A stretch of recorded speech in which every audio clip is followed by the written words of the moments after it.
Hey everyone, Pop Daddy here, and this weekend, after what began in 44 years ago in 1978, ends this weekend with the latest and the final chapter to the Halloween franchise. That's right, Halloween 4, the final chapter came out this weekend. Did I like it? Did I love it? Did I hate it? Find out on tonight's episode. Well, today's episode.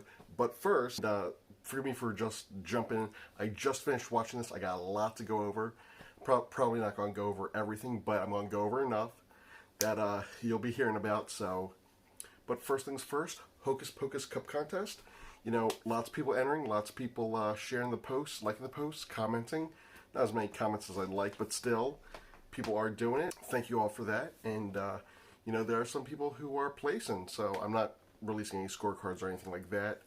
But keep in mind, though, people are in it to win it, so... You know, if you want to get in on the action, like, comment, subscribe, share the video. I'll share the post on my Facebook. And now, on to the review. But first, actually, some baby news. That's right, Miss Pop Baby, she learned to crawl. Not big, but, you know, she moved one leg forward, and that's, you know, better than nothing. So, she's getting there, she's learning to crawl, and... she's going to be moving around in no time, and not looking forward to that. Okay, so like I said, the final chapter of the Halloween franchise came out this weekend, and it is Halloween Ends, and they mean it this time. Jury's still out on the box office to see if they really mean it. First things first, if you're looking at this, thinking about having a date night out or anything like that, I will say this. If you are a Halloween fan, like a fan of the movies, anything like that, if not like a casual viewer, like a hardcore fan, just watch it on Peacock. Don't go out. Don't use your one night with a babysitter to see this. See something else. Go out to dinner. You're going to be disappointed. I'm saying that right up now. You will be disappointed in this. I'll say it like this. This is a decent scary movie. This is a very scary movie with lots of like good jump scares, things like that. But here's the thing. If you're a Halloween fan, it's not a very good Halloween movie. Basic plot is it's been 4 years since the events of Halloween Kills. So that's since that was 2018, it takes place present day. So Laurie's learned to move on with her life. She's living with her granddaughter. If you'll remember, her mother was killed in the last movie, which was weird to think it was released a year ago. And, you know, that's like waiting from Infinity War to Endgame. So it's weird to think about that. She meets her granddaughter, makes friends with a local boy. They start a relationship. And Laurie eventually becomes uneasy about him, and the boy's got a dark past, as we see in the beginning of the movie. The movie begins with like a straight shock to the senses. It's so uneasy, and it gets right in there. It takes a while for anything to happen. Like Laurie's doing her thing, Allison's doing her thing, new character Corey is doing his thing. You learn a little bit about him, and it takes a while to get to Michael Myers also, which I'm gonna place it like this. On the scale of the movies where Michael Myers is featured in the Halloween series, I would say this one is second to last, with last place being Halloween 3 Season of the Witch, which, if you recall, only has maybe 5 to 10 seconds of Myers, and that's on TV because they're watching Halloween 1. So they've got that going for it. Also, Halloween 3 is an underrated masterpiece. If I had to choose, I would choose to watch that over this one. But I would choose to watch that one over a lot of the Michael Myers Halloween. So it's not, there are a lot of bad Halloweens. I will say this. This is a 44-year-old film franchise. This timeline has been rebooted 5 times. 5 times. There are more bad movies than good. And I don't know what people were expecting with this one. Because Halloween does not have the best track record when it comes to movies. And, you know, this one, I would put it in the middle of the road for enjoyability.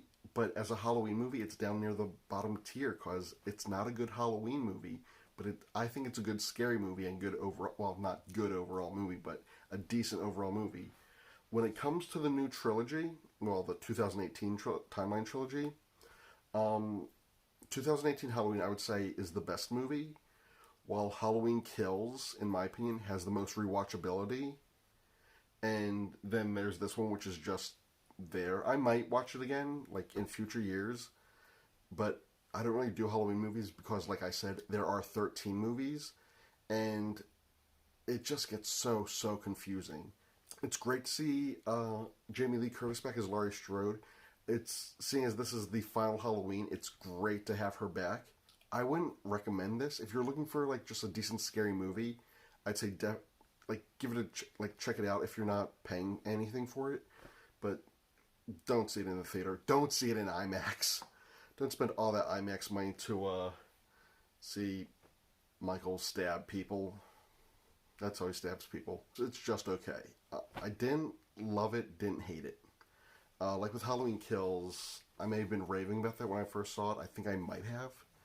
But with that one, it was just there. We were actually supposed to see this in the theater for our anniversary, but we decided to watch it on TV instead. I'm so glad that we did, because I would have felt ripped off. Halloween Kills, don't see it on a date night. If you have if you're going to see it on a date, maybe check it out, but if you only get out once in a while, it's not worth it. Check something else out, or go out to eat something else. But that's it. That's my review of Halloween Ends. I always called it Halloween Kills. You remember in about, I want to say 2007, when The Bourne Ultimatum came out? You could tell people didn't really care about that movie because so many people kept calling it The Bourne Supremacy. A few times during this, I almost called it Halloween Kills. And if you'll know from my 2021 Best of Movies, I called Spider-Man No Way Home Spider-Man Far From Home. So, movie titles that are quite similar, the third one usually loses something in translation. So yeah, Halloween Ends. After 44 years, it's finally over! Okay, now for review number 2 of the night. I got this earlier, and I didn't want it to be a on-the-air thing, because, well, for one, I had it for dinner, and 2, I had a feeling it might make me uneasy, and I wasn't ready to do that in front of the camera. And I had the Burger King Ghost Pepper Whopper this year. It's a orange bun with black sesame seeds. The presentation is amazing. Beef patty, cheese, spicy cheese, bacon, crispy fried jalapeno coins or slices, and ghost pepper sauce. And you take a bite in this thing, and it's pretty spicy for a fast food sandwich. Because, you know, a lot of times fast food spicy isn't very spicy at all. This one's got a lot of kick to it. So it was pretty intense. If you're used to hot food or like hot food, you might not see it as spicy. But if you're someone who doesn't really delve into spice that much, you might find it scorching. It wasn't scorching for me. I was able to taste the meat and the heat. I would recommend it if you like spicy food. You might, if you really like spicy food, you might find it bland and boring and maybe a little dry. But I thought it was okay. Would I get it again? I don't know. The bun was... It's weird. I don't know if you guys remember in years past when they had that green Whopper, the green bun Whopper. That one was kind of soggy. This one's more firm than a regular bun. It's like biting into a gym mat or something like that. Or like more like a real roll as opposed to a fast food roll. So... maybe it had something to do with the orange food coloring. I don't know. It was okay. It was, like I said, it was dry, and the taste stuck with you for a while afterwards. The ghost pepper sauce was kind of spicy, so that had going for it. But anyway, Halloween Kills, just okay. Halloween Ends, just okay. And the Ghost Pepper Whopper, check it out. And that's me. I've got all my links coming on the next slide. So go to the Facebook page, share the status, comment, like, subscribe, and you could win one of 2 of those Hocus Pocus cups. Thank you all, and I love you all, and I will see you soon with more reviews. Peace.